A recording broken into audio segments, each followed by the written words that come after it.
Hello and welcome to episode 47 of Tom's Hirschsprung's podcast. Something a little bit different for you today. This won't necessarily be a personal story, personal journey, but I believe it's something incredibly relevant to an awful lot of people that I've spoke to either on the podcast or away from the podcast.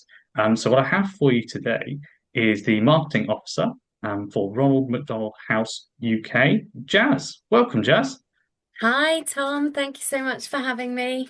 Thank you so much for coming on because I know you're always incredibly busy at the Ronald McDonald House. So thank you so much for sparing 45 minutes for us in what is undoubtedly going to be something that is incredibly relevant, certainly to a lot of people that have already been on the show, talked in detail about the great time and how much you've supported them. So thank you so much for coming on. I'd like to start, if I may, well, from the beginning. I think that's probably a good place to start. So, Ronald McDonald House worldwide has been around for just over 50 years. I think we celebrated the 15th of October. We're now recording this on the 29th. But congratulations on your 50-year anniversary. Um, would you like to tell us how it all got started? Yeah, sure.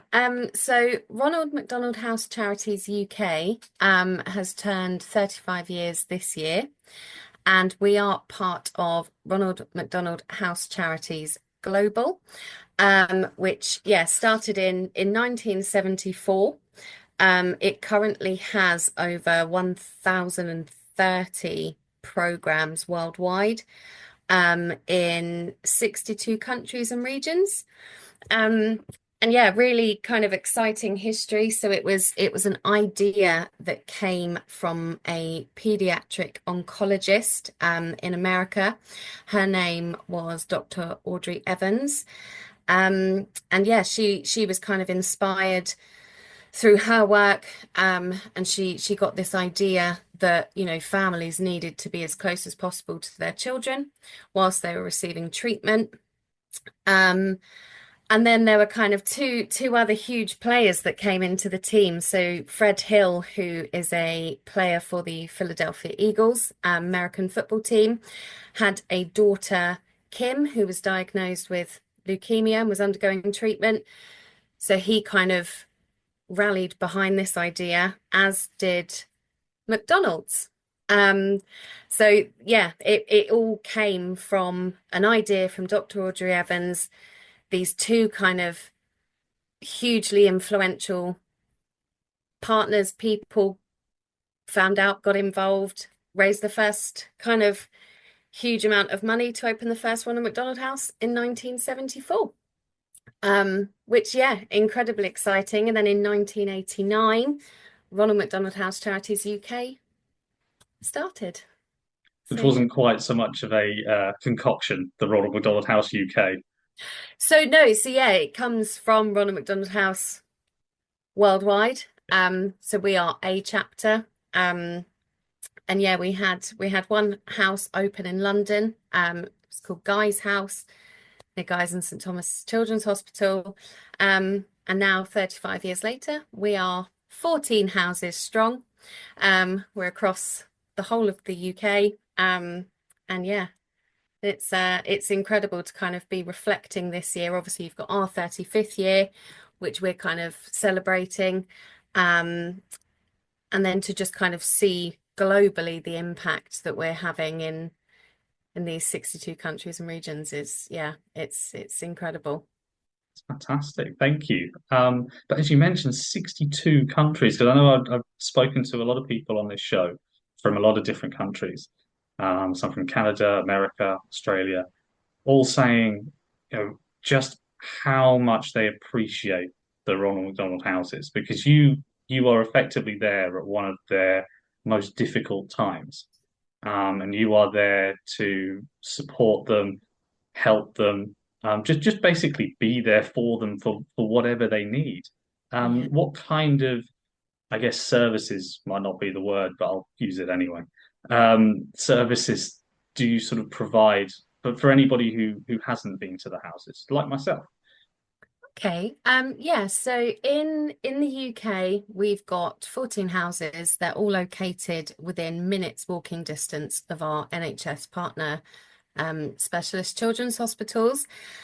And yeah, basically, if a family is far away from home, which is often the case when they're having to go to specialist children's hospitals, um, the medical team at the hospital will refer them to us, and they basically just come and stay with us for free.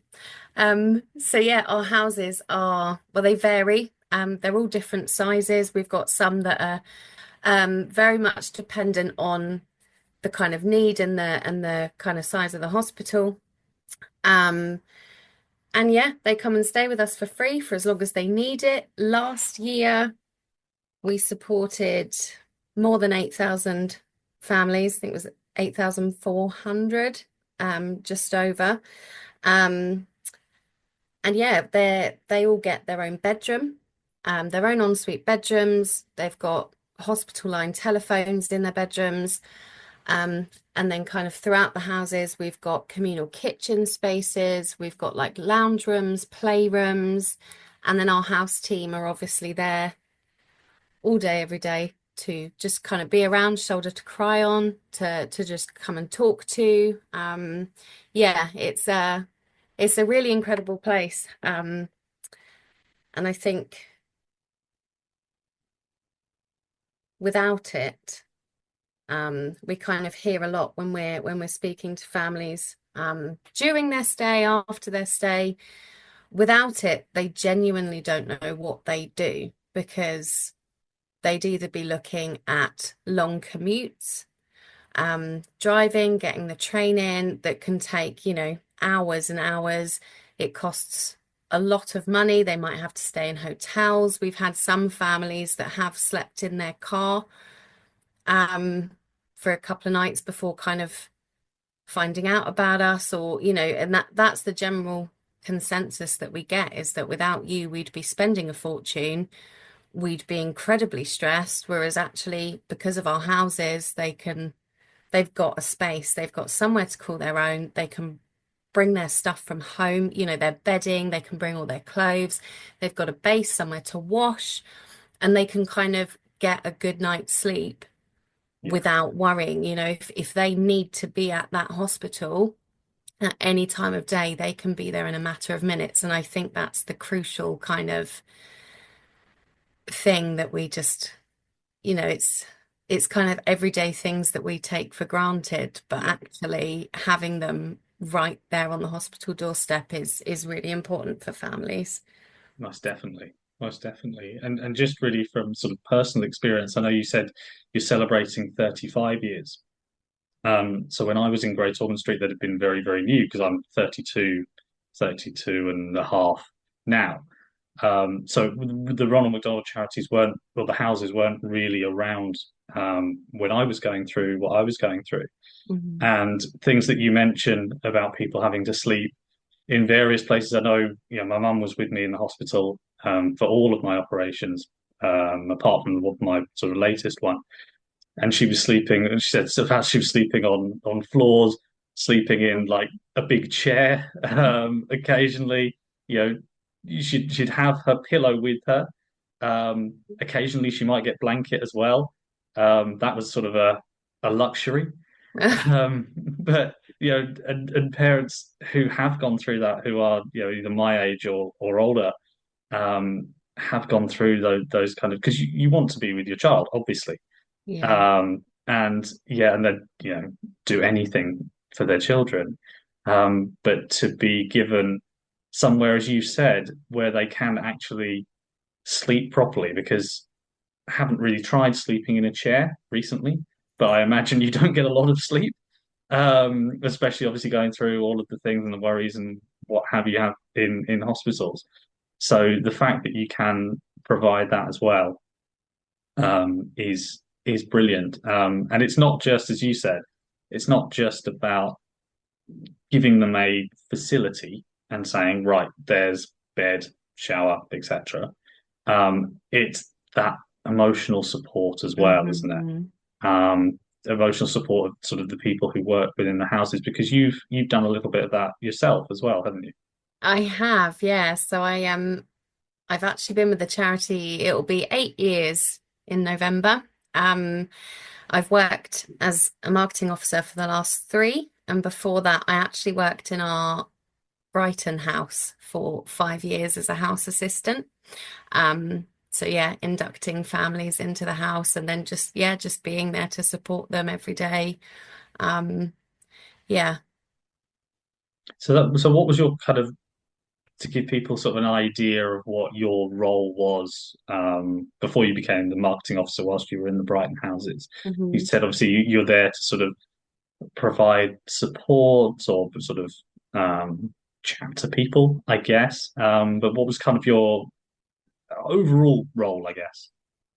Yeah, so I think it's a hard one to pinpoint because Mm, no day was the same, but the my kind of core responsibilities were liaising with hospital staff about referrals. It would be inducting families, welcoming families into the house, showing them around, kind of letting them know like everything. And then yeah, just being there every day, like anything they needed, any questions they had, whether they just wanted to sit and talk about the day that they'd had over a cup of tea. And then on top of that, I looked after kind of like house events and volunteer recruitment.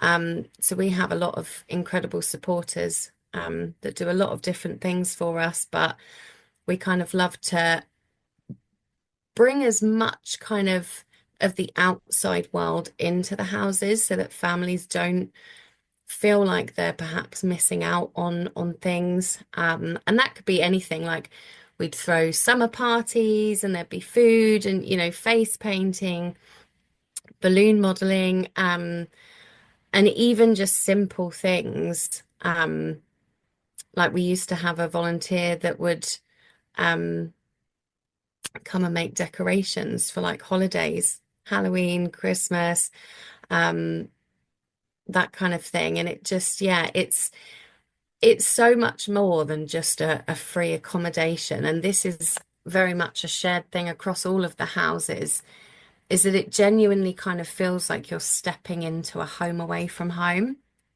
Um, and it is just, yeah, it's it's one of those things where I love talking about our charity and what we do, but it until you kind of see it or you have to go through it, it's kind of a hard one to pinpoint. mm, But yeah. most definitely. And I've seen obviously Mm. you run the Instagram account as well. I mean, not you personally, but you have the charity Instagram account, Yes. and it's kept really well up to date, and I think it's fantastic. And I've Mm. seen at the moment as we sit and record this at the end of October, you're doing a lot of Halloween based activities as well. A lot of decorations. I've seen some pumpkin carving as well. So Yeah. it's not just sort of you do things at summer, you do things at Christmas. It's like an all year round thing.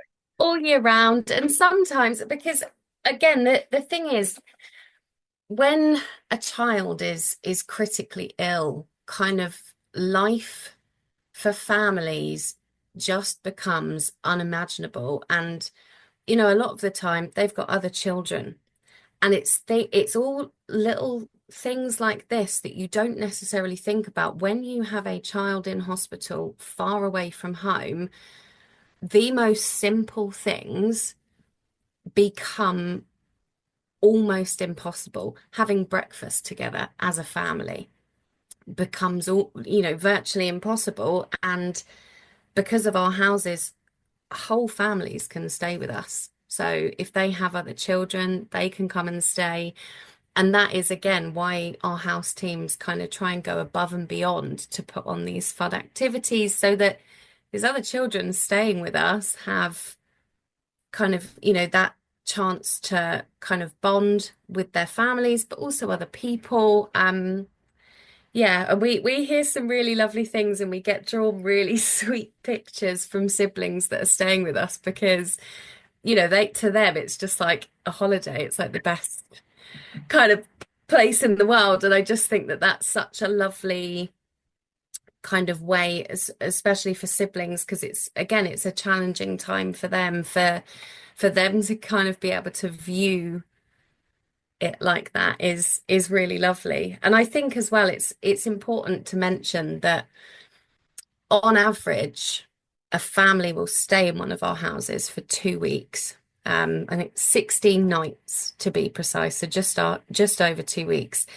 But we've had families stay with us for years. Um, and it can be that in itself, I think, can be incredibly difficult. And I think going back to when I was a house assistant, that was almost one of the most difficult parts of the job. When people get to go home, you're very excited, obviously. You're like, oh my God, yeah, you get to go home, amazing.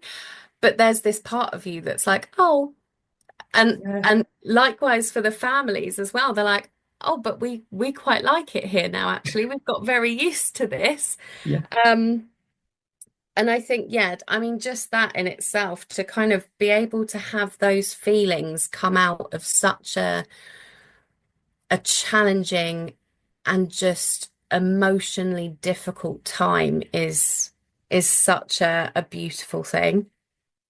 absolutely, absolutely. I guess it's one of those where you do get, because you're seeing these people on a daily basis several times a day. So I imagine you do sort of become friends, I guess a little bit. Probably not that much, but kind of you do form an attachment, maybe, should I say, with these people because you're going through like they're going through unimaginable stuff, and you're always there for them. But no, I think that's fantastic. Yeah.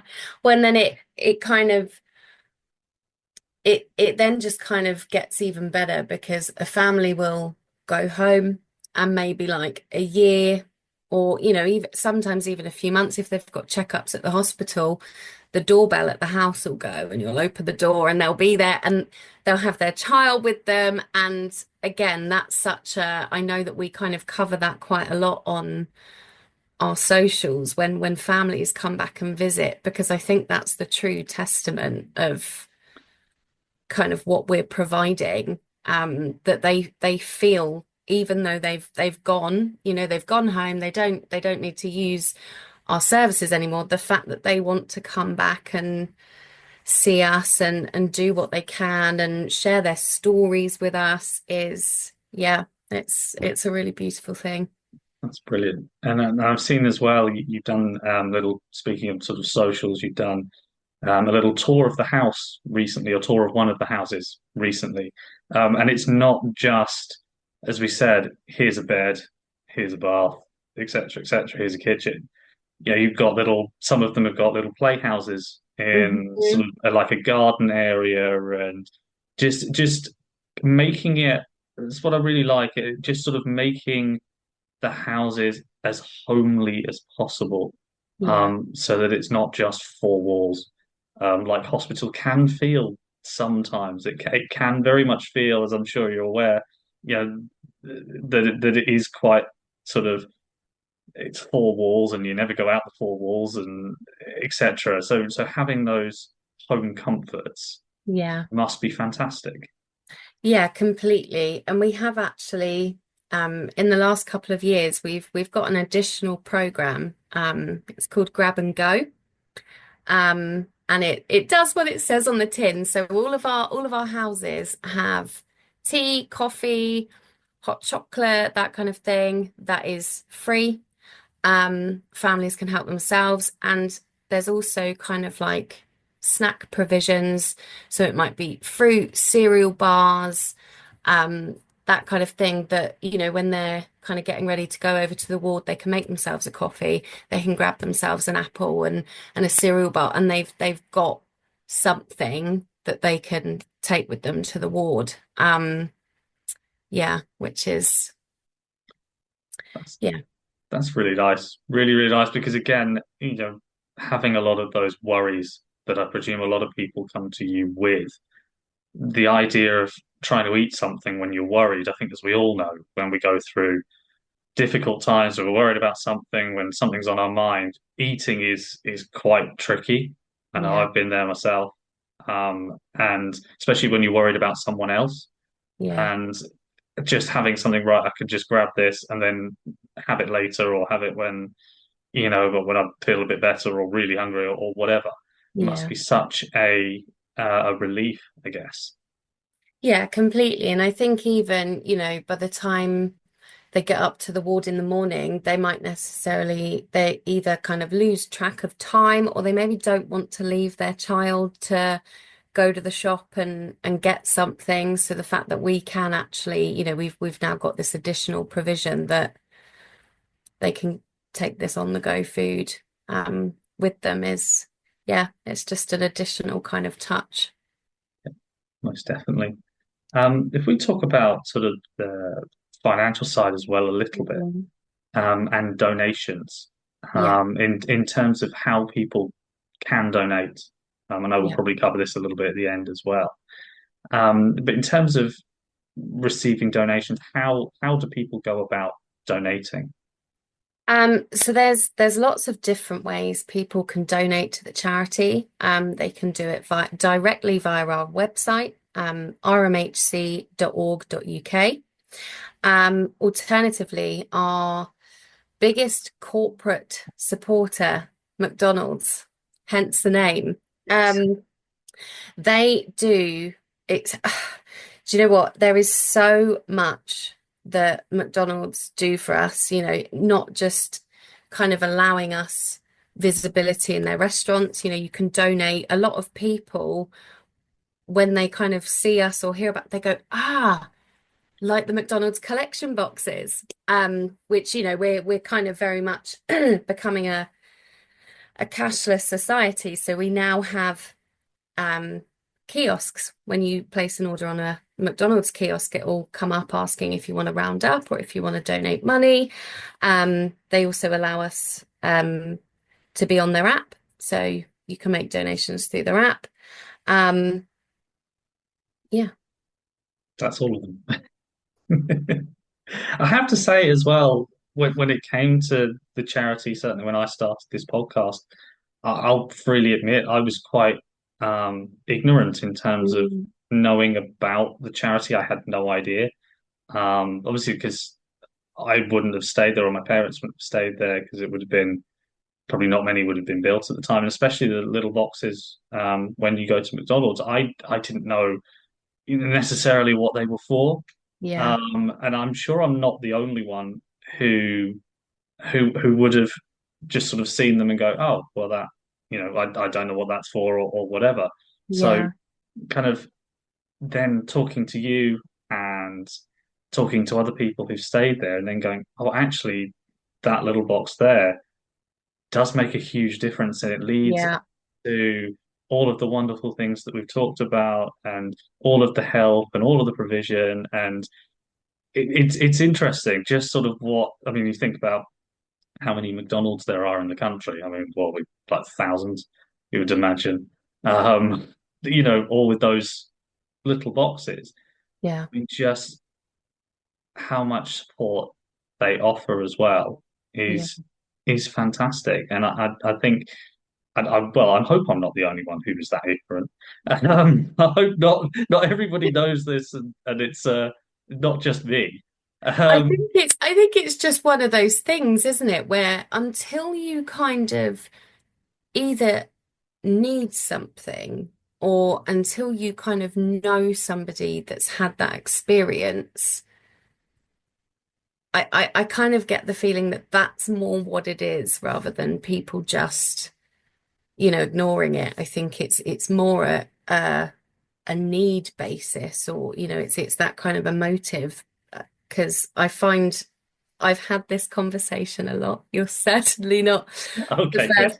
And good. it's usually families, like when you put them in, they go, I've always seen, the collection boxes, or, they asked me to round up. I didn't realize that this is where it comes. And I think that, as much as we are We're incredibly lucky to have the support of McDonald's, and we have actually hit, so they have in total in the last 35 years raised £100 million for our charity, which is an unbelievable amount of money. We've gone from having one house to 14 houses, and without that kind of support from McDonald's, that would not have been possible. But on top of that, it's the kind of awareness, it's talking about the charity, sharing information about the charity, fundraising for the charity, because as much as we have this incredible support from McDonald's, it does cost a lot of money to run our houses, maintain our houses. We obviously, our core mission is for every specialist children's hospital in the UK to have free, homely, and supportive accommodation. And then in terms of the fundraising, and what Yes. kind of things do you do for the fundraising? So there are so many different ways to fundraise for the charity. All of the information can be found on our website, but we not only host our own events, so we're kind of we have places at all of the major like challenge events, so like running, treks, skydives, that kind of thing. We also support fundraisers in whatever they want to do. So Okay. we kind of do a bit of both, and we very much tailor support to each individual fundraiser. And people very often will reach out to us, and it might be that they're doing a fun day, or they're hosting a quiz night, or they're doing their own sponsored walk, that kind of thing.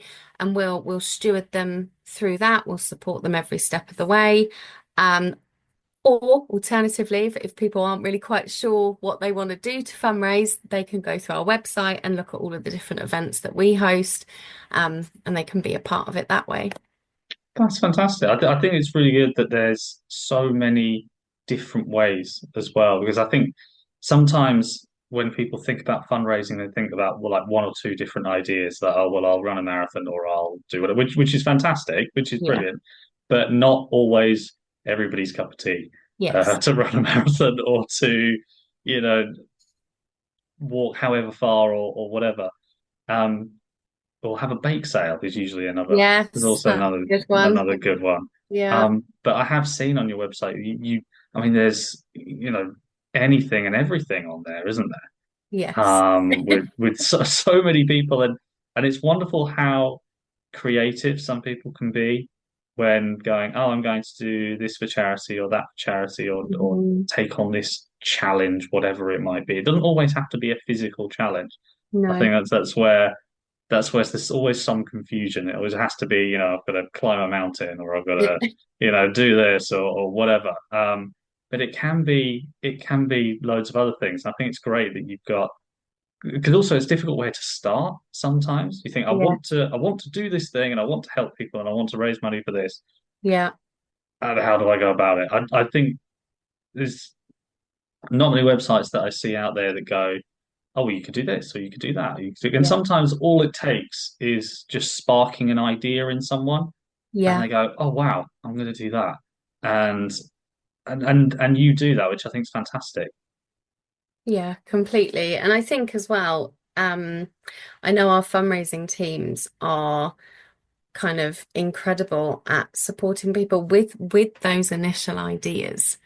So we do get asked a lot, I really want to do some sort of fundraising. What can I do? Um, and yeah, I think that's kind of an important part of it because, as you say, one type of event isn't everybody's cup of tea, and that kind of flexibility, one, not only kind of caters to everybody, but you just get to see the most incredible things. Like we've watched people kind of row oceans to raise money, climb mountains, but also the cake sales. We've also had school children that have like made friendship bracelets for like a craft fair at their school, and then they've donated. And it's things like that that we love sharing on our social media. We love hearing about it because there are so many incredible things that happen to ensure that we can keep supporting families. That's brilliant. And I think if anybody either listening to this or has seen the fantastic work that you do that is thinking about donating, would you advise them, but isn't sure, would you advise them to just sort of send you an email or a call or just get in touch with you? Yeah, absolutely. I think if anybody kind of wants to know more information or has any questions, I think going to our website, rmhc.org.uk, um, and contacting us through that, it will go directly through to our supporter care team who do exactly that. They care for our supporters. They deal with any questions, any advice, any information that people need. Yeah. Fantastic. And if we talk a little bit as well about the future, especially the UK charity, we'll sort of leave the worldwide stuff for the moment. But in terms of the future of the UK charity, where do you see? I'm not going to talk about where do you see it in 5 years or 10 years or whatever, because I think that's always a really difficult question. But in terms of the future, I know you said you want basically as many houses as possible, I guess. But where do you see the charity going? Because you've already gone from one house in 1989 to 14 houses now in 2024. Um, where do you see it going? I think the future of Ronald McDonald House Charities UK is to obviously continue on our mission to be providing families with a home away from home. And, the hope is, as I've touched on, to have a house at every specialist children's hospital. And on top of that, I think it's just paying that attention to what can we do? Like, yes, we have a home away from home. We have these grab and go food programs. What can we do to ensure that families going through this incredibly difficult time are at ease as much as possible? And I think that's kind of all we're ever doing is just observing, kind of reviewing. We have like family feedback surveys. So when a family leaves us, there's a survey.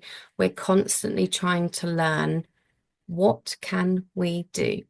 Hmm. There's always more. What is it? What else can we do to make this time in a family's life easier?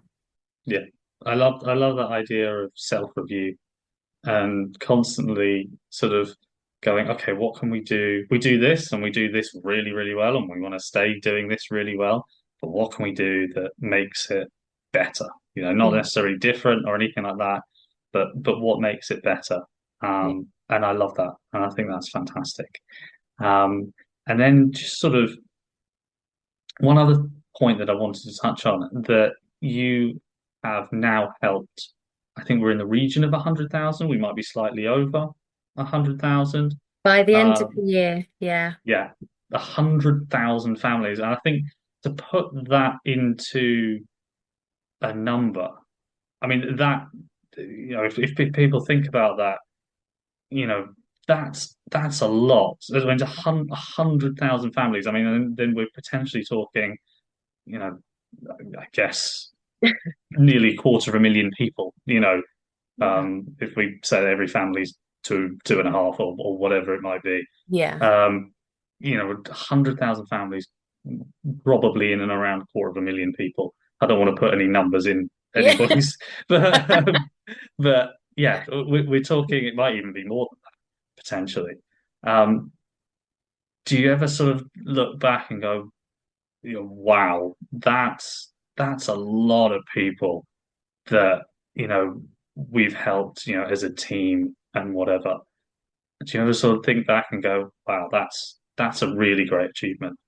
Or is it always about pushing forward? I genuinely feel, and I think everyone that works for the charity will agree with this.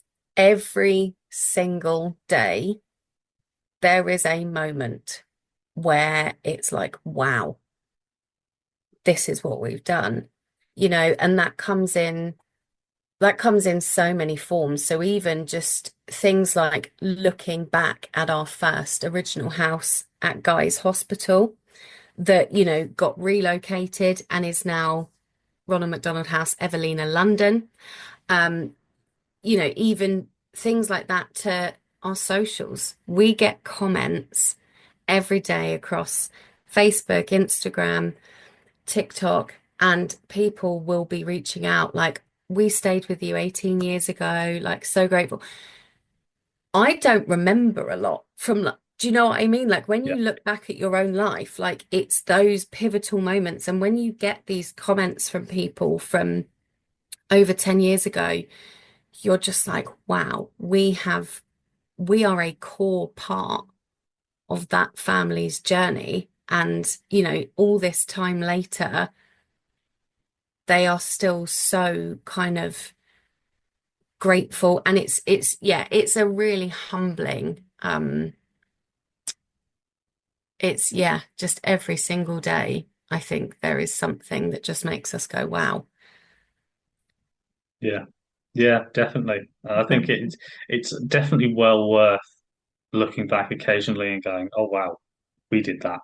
And yes, everyone wants to get better, everyone wants to move forward, everyone wants more, more, more, more, more. And I totally get that. But it's sometimes I find that it's you look back and you go, "Yeah, we did that as a team," or I did that, or those particular and you mentioned as well, you can still remember specific people coming to you, several years later, or whether you see them for a few days at the house and then you never see them again. You hold those memories, and I think that's a really, really lovely thing. And just very quickly, before we wrap up, I know we talked about a little bit about where people can donate. If they want to basically keep up to date with what's going on, whereabouts can they find that?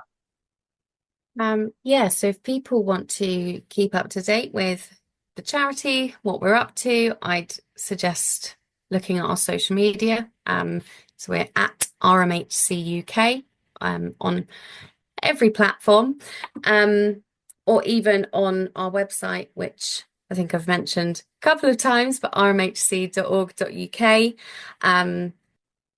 Yeah, so across our social media platforms, so we're on Facebook, Instagram, Twitter, TikTok, or X. Sorry, I don't It's know still if Twitter to me. it is still Twitter to most people, isn't it? And yeah, you can find us across socials. We are at RMHC UK, or via our website, rmhc.org.uk. There's all kinds of information on there. There's background, there's information about every house, there's information about how to donate, how to fundraise, how to get in touch. Yeah, I'm Fantastic. really And excited. I think on behalf of me and so many people I've talked to, and presumably so many people I'm yet to have on the show, just a huge thank you to you and to your team, and I guess for Ronald McDonald Charities throughout the world for everything that you've done and continue to do, because you have been a literal lifesaver to so many families. And just say thank you so much for everything that you do. Thank you, Tom. Honestly, it's made my day being able to come on this podcast and talk about the charity. Yeah, it's kind of it's one of those really strange things where